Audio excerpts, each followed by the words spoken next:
Online gaming bill Lok Sabha पारित भापर base आश्वस्त करिछि जनसाधारण को।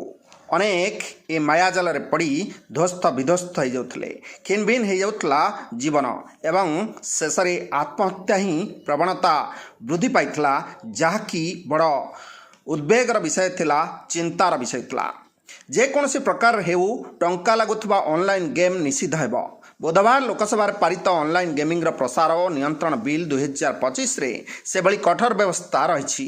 बिल्ले टंका लागुवा बा रियल मनी गेम को निषिद्ध करने पदक्षेप नि आईटी मंत्री अश्विनी वैष्णव संक्षिप्त वक्तव्य पर विरोधी हट्टगोल मध्य बाचनिक भोट्रे यह बिल पारित होइछि। आगको यह बिल को राज्यसभा उपस्थापन करा जिवो।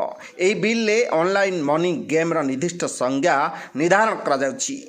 जो गेम पाई प्रवेश शुल्क किंबा जेकोसी प्रकार राशि जमा करियाकु पड़ुथिबो ताहाकु रियल मनी गेम विचार करा जिवो।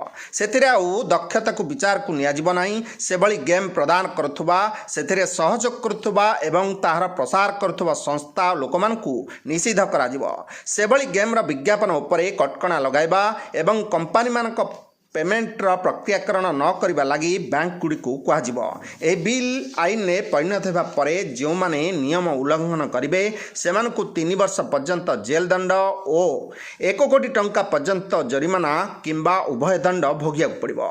यही कठोर बिल को गेमिंग क्षेत्र में संघ गुड़िक कड़ा समालोचना करते यह लागू हेले 400 रु अधिक कंपनी बंद हो काम करुवा 2 लाख पाखापाखि लोक बेरोजगार हो पड़े।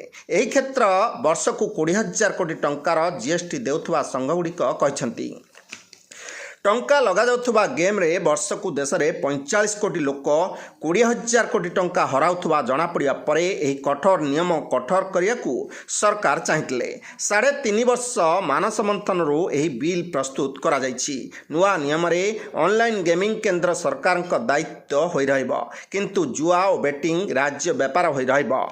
निश्चिंत भाव में ये खबर जनसाधारण को आश्वस्त करुला बेले यह द्वंद्व रही कौन रही सठिक नियम ता उपरे समस्त नजर रही।